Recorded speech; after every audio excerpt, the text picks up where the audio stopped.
When I first moved to the Philippines, I thought I had prepared myself for everything. The weather, the food, the traffic. I even learned to say salamat po and magandang umaga. But what I didn't prepare for were the things Filipinos say that simply don't make sense to anyone who isn't Filipino. My first week in Manila, a smiling lady at the coffee shop handed me my drink and said, "For here or to go, ma'am?" "Thank you po." I smiled back, confused why she thanked me before I even paid. In Ukraine, we only say thank you after something happens, never before. I stood there wondering if I'd accidentally done something worthy of gratitude just by existing in her store. Later, I learned that in the Philippines, people thank you even before you act, as if to thank you in advance for being kind. It's politeness turned into an art form.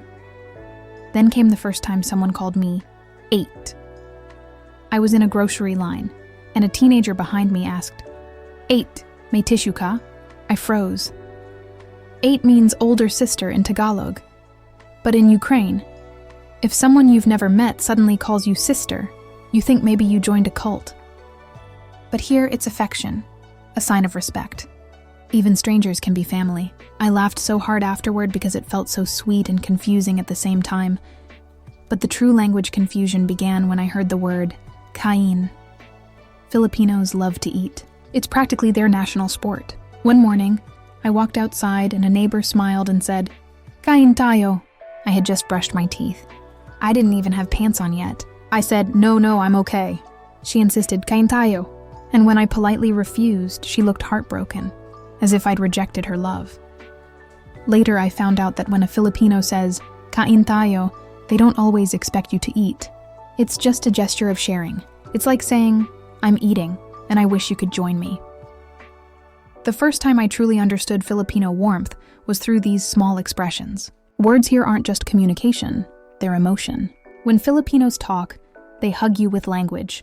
Then came the I moment. Ukrainians are expressive people, but Filipinos have a single sound that fits every possible emotion. I. It can mean surprise, pain, joy, anger, admiration, even panic. One day I accidentally dropped my phone on the jeepney floor, and 5 people gasped in unison. I thought someone got hurt, but they were just reacting in solidarity. Another time I said something mildly funny, and the woman next to me laughed and said, "Ay nako," with a dramatic sigh. It's like a verbal seasoning. Everything sounds better with I. Filipinos also love using po and opo. At first, I thought everyone was obsessed with these 2 tiny words. My Filipino friends explained that po and opo are forms of respect, especially for elders or authority figures. The funny part? Even little kids say opo to their parents, and sometimes to dogs. I once heard a child say opo to her puppy when it barked. I realized politeness is so deeply woven into Filipino DNA that even pets are treated like elders. One of the most puzzling phrases for me was "Bahala na." The first time I heard it, a tricycle driver said it while it started to rain heavily and the road was flooding. I asked, "Isn't that dangerous?" He smiled. "Bahala na." I panicked. Later I learned it roughly means, leave it to fate. For Ukrainians, we like to control everything, plan everything, worry about everything. Bahala na felt reckless at first, until I realized it's not carelessness, it's faith. It's the Filipino way of saying, I've done my best, now let the universe handle the rest. The funniest misunderstanding happened with already. Filipinos love to add already in places where it doesn't belong, at least to foreign ears. My Filipino friend texted me, "I'm here already," when she had just left her house. Another said, "I'm eating already," right before he picked up his fork. It's charming and confusing.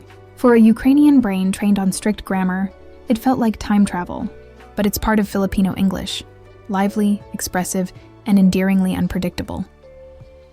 Another day, a security guard greeted me with, "Good morning, ma'am, sir."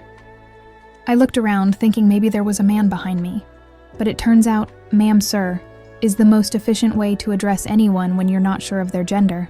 I couldn't stop giggling for 5 minutes. Only in the Philippines can you turn confusion into kindness. And then there's comfort room. In most countries, we say restroom, bathroom, or toilet. But in the Philippines, it's the CR. When I first heard someone ask, "Where's your CR?" I thought they meant car, I said, outside, parked. The person looked confused. Later, when I learned CR means comfort room, I laughed for hours. Only Filipinos could turn a toilet into a place of comfort. Food-related words bring their own surprises. For example, merienda.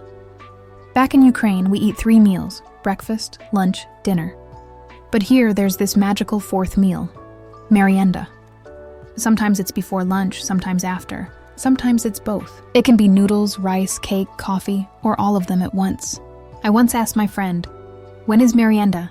She smiled and said, "Anytime you're hungry." That's when I knew I was home. One of my favorite things Filipinos say is init, meaning so hot. They say it at least 10 times a day, often while still smiling. In Ukraine, if we complain about weather, it sounds like a tragedy. In the Philippines, it's more like an announcement shared with the universe. Init! Followed by laughter, as if the sun is just another neighbor being funny again. Filipinos also love shortening words. Electric fan becomes e-fan. Refrigerator becomes ref. Air conditioner becomes aircon. When I told my Ukrainian friend back home about it, she said, "That's so cute." Like baby words. But in the Philippines, everyone uses them, even businessmen. Once I heard a CEO say, "Turn on the aircon during a meeting," and I realized the Philippines is the only country where adults get to talk like adorable children and still sound professional. But perhaps the most confusing phrase ever is "I'll try." When a Filipino says "I'll try," it doesn't mean maybe. It means no. I learned this the hard way when I invited my Filipino friends to dinner. Everyone said "I'll try." I cooked for 10 people. Only one came. The next day I learned that "I'll try" is a polite way of saying "I can't." But they say it so sweetly you can't even be mad. Another gem is "just a while." Ukrainians are precise with time. 5 minutes means 5 minutes. In the Philippines, just a while can mean anything from 1 minute to 1 hour to the next day. When my Filipino friend told me, "Wait a while, I'll pick you up," I sat by the window for 40 minutes watching the rain fall. When she arrived, she smiled and said, "Traffic lang." It was adorable. And then there's nosebleed. One time I was speaking English a bit too fast, and my Filipino friend suddenly shouted, "Wait, nosebleed!" I panicked. I thought she was hurt. But no, it's a joke. It means, "Your English is too hard for me." I laughed until tears rolled down my cheeks.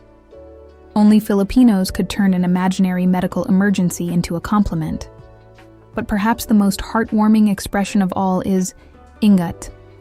It means, take care. Filipinos say it so naturally, to friends, family, even strangers. When I ride a tricycle, the driver says, "Ingat," before I get off. When I leave my office, the security guard says, "Ingat." Even the delivery driver who drops off my food says, "Ingat." It's simple, but it makes you feel seen. In Ukraine, we don't say it as often, maybe because we assume people already know we care. But in the Philippines, they remind you constantly, because care here isn't silent, it's spoken. The more I lived here, the more I realized that what confused me most about the things Filipinos say wasn't really confusion. It was surprise at how emotionally intelligent this language is. Every word has warmth, rhythm, intention. Po, kain tayo, ingat, ay nako, bahala na. These aren't just words. They're tiny love letters to humanity. And when Filipinos speak English, they do it with heart. It's not perfect grammar, but perfect emotion. They say, take a rest instead of rest. Open the light instead of turn on. Close the TV. Off the fan. Every sentence feels like a remix of English and affection. Once, when my Filipino coworker said, "Let's eat already now," I thought, that's the happiest version of hunger I've ever heard. Living in the Philippines taught me that language isn't about correctness, it's about connection. The way Filipinos speak is an invitation, a bridge, a smile in verbal form. You may not always understand what they mean, but you always understand how they make you feel. Loved, welcome safe. As I sit here now, listening to the sound of a jeepney passing, the laughter of children shouting, "Ay nako!" In the distance, I realize that the Philippines has its own music, and it's made of words that confuse you, charm you, and slowly change the way you see kindness itself. Back in Ukraine, People often ask me, was it hard to adjust? I tell them, yes, but in the best possible way. Because every day, I get to learn a new phrase that shows me just how beautiful human connection can be when it's wrapped in laughter and warmth. And maybe that's why I fell in love with this country. Because even when I don't fully understand what Filipinos say, I always understand what they mean. When I first came to the Philippines, I thought I had already mastered the basics. Salamat, magandang umaga, and opo. Easy. But the longer I stayed, the more I realized that Filipinos communicate with emotion, tone, and context, not just words. And no matter how fluent you think you are, there's always a phrase that completely disarms you. The first time someone said ligo na, I froze. It sounded like an order. I had just come back from a beach trip with my Filipino friends, and one of them looked at me and said, Oy, ligo na? I panicked. I thought they were telling me I smelled bad. I sniffed my shirt, mortified. They burst out laughing.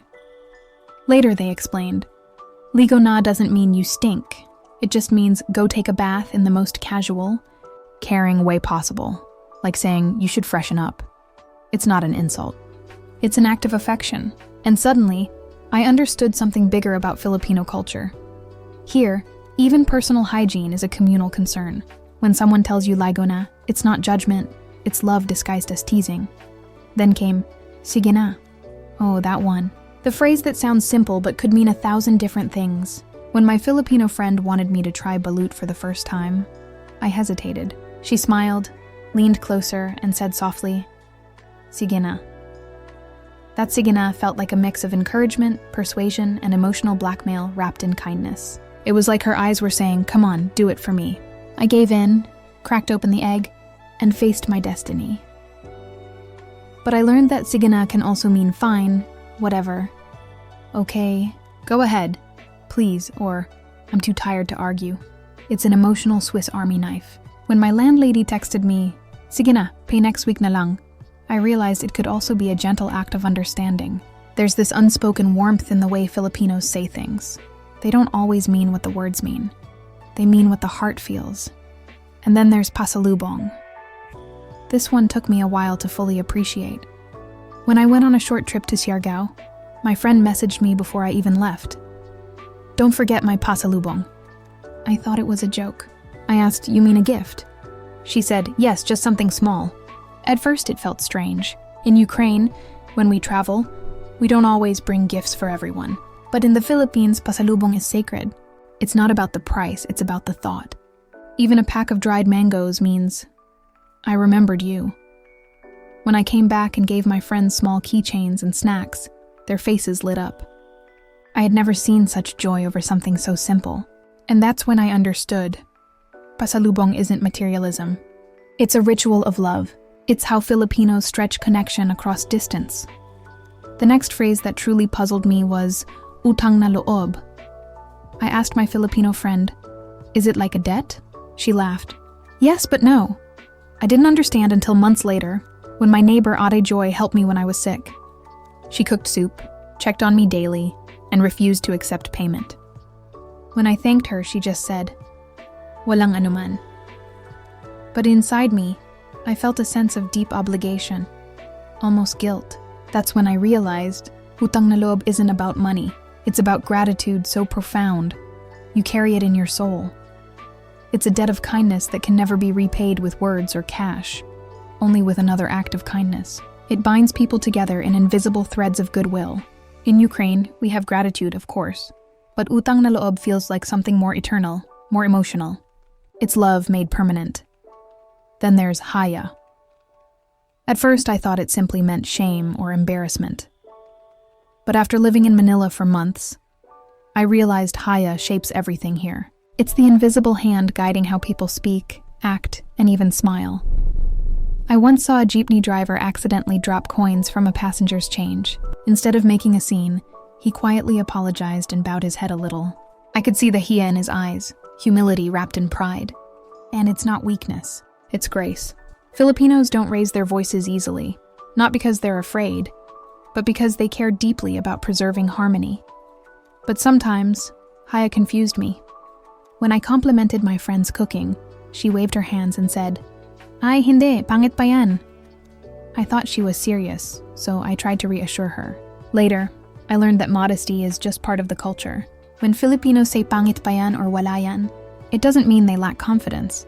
It means they're trained to be humble, to let praise land softly.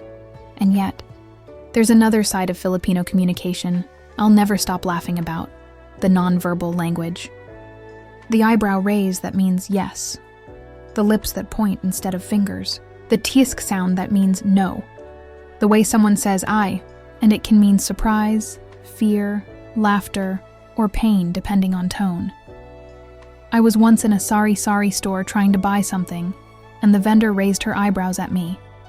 I thought she was annoyed, so I said, "Sorry, Po." She laughed and said, No, that means yes." I couldn't believe it. They can agree with just their eyebrows. Then there's tampo. Oh, the mysterious tampo. I discovered this concept when my Filipino friend suddenly stopped replying to my messages after I canceled dinner plans. I asked, "Are you mad?" She said, "No, tampo lang." I thought, if you're not mad, then what are you? Tampo, it turns out, is the art of silent sulking. It's not anger, it's emotional timeout. It means, I'm hurt, but I still love you. I found it strangely adorable. Ukrainians can be fiery. We argue loudly. But Filipinos? They just go quiet and smile differently until they're ready to forgive. As weeks turned into months, these phrases stopped being confusing. They became comforting. Every ligo na reminded me I was cared for. Every sige na felt like an emotional nudge from someone who believed in me. Every pasalubong felt like a hug packed into a souvenir. Every utang na loob and hiya revealed how deep the Filipino heart runs. And every tampo, well, it reminded me that love can speak even in silence. Sometimes I catch myself using these words too. One day, I told my Ukrainian friend back home over a video call, "Wait, I'll go first." She looked at me blankly and said, "You'll what?" I laughed so hard I almost cried. I realized I had officially turned into a hybrid, half Ukrainian, half Filipino. The more I learned about Filipino expressions, the more I saw how language here is alive. It dances, teases, and heals. It's less about the dictionary meaning and more about feeling. Filipinos don't just talk to communicate, they talk to connect. And somewhere between the laughter, the sige and the haya, I found something rare. A culture where even teasing feels like affection, where every phrase holds a secret warmth. As I sat with my Filipino friends under a mango tree, sharing spaghetti and stories, I thought to myself, in Ukraine, words can be sharp, direct, sometimes cold. But in the Philippines, words are like hugs, and maybe that's why I never want to stop learning them. When I first came to the Philippines, I thought I was only learning a few phrases to get by, just enough to order food, greet people, and maybe flirt with a bit of Tagalog charm. But I didn't realize that understanding how Filipinos talk would eventually change how I saw life, love, and human connection itself. By my third year in the Philippines, I wasn't just learning words anymore, I was feeling them. Every phrase I once misunderstood began to make perfect sense, not just in meaning, but in spirit. It was as if the language itself had slowly melted into my heart. One evening, while sitting with my Filipino friends in a tiny eatery in Davao, someone spilled soda on the table. Everyone looked at each other for a split second, and then, almost in unison, they said, "Wala yan." I smiled. In Ukraine, if someone spilled a drink, there would be apologies, panic, maybe a little irritation. But here, wala yan, it means it's nothing. Don't worry, life's too short to stress over soda. It's one of those phrases that sums up the Filipino soul. Wala yan. Problems come and go, but there's always rice to eat, karaoke to sing, and family to laugh with. And then there's Bahala na. Oh, that one used to drive me crazy. I once asked a friend, "So what's our plan if it rains tomorrow?" And she said, "Bahala na." I thought it was laziness or indecision, but later I realized it's faith. It's the art of letting go, of trusting life to unfold. Bahala na, in its simplest form, means whatever happens, happens. But deep down, it's courage, choosing to face uncertainty with a smile. It's not giving up. It's giving in to fate with grace, I started using it myself. When I wasn't sure if my visa extension would be approved, I just whispered Bahala na, and surprisingly, I felt peace. Then there's kapit lang. At first, I thought it literally meant hold on. But when I saw it written on posters after a typhoon, kapit lang, mga kababayan, I understood its power. It's a rallying cry. It means, don't give up. It's what Filipinos tell each other when everything seems lost, when floods rise, jobs disappear, or dreams collapse. It's faith and resilience wrapped in two simple words, kapit lang. I remember one night, I was stuck in traffic in Manila during a storm. The rain was hammering down and my taxi wasn't moving. I looked out the window and saw street vendors still smiling under umbrellas, still selling fish balls and peanuts, shouting, kapit lang, to each other as they laughed through the chaos. That's when I realized, Filipinos don't just survive. They shine through struggle. Another word I fell in love with was gigil. In Ukrainian, there's no real translation for it. It's that feeling when something is so cute or funny that you just can't control yourself. I once watched a Filipino mom squeeze her baby's cheeks and yell, "Ang gigil ko sa'yo!" And I understood instantly. Giggle isn't just about cuteness. It's the overflowing of affection so strong it becomes physical. Filipinos feel emotions deeply, and they express them freely. And then there's the classic "ay naku." It's the all-purpose emotional reaction that can mean shock, disappointment, joy, or even disbelief. My Filipino landlady once said it when the electricity went out, when I forgot my umbrella, and when I told her I finally liked adobo. It's like the country's emotional punctuation mark. But maybe the phrase that changed me the most was Mahal. In Tagalog, it means both love and expensive. And when I learned that, I laughed so hard. Because honestly, doesn't that say everything about love? Love is expensive. It costs time, patience, pride, but it's also priceless.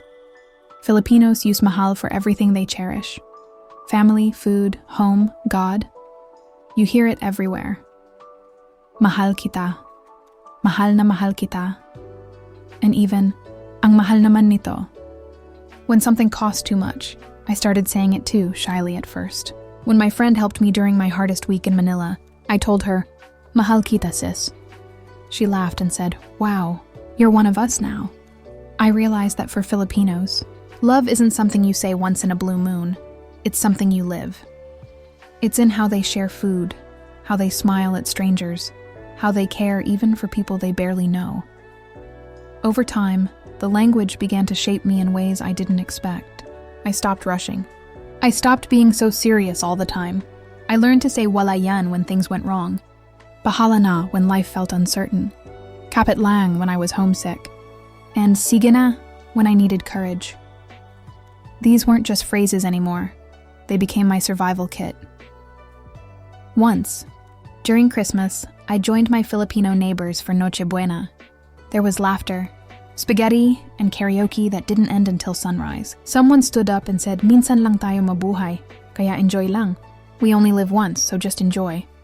That night, as we sang badly but proudly to Bakit Ngayon Ka Lang, I felt something shift inside me. Filipino humor isn't just funny. It's healing.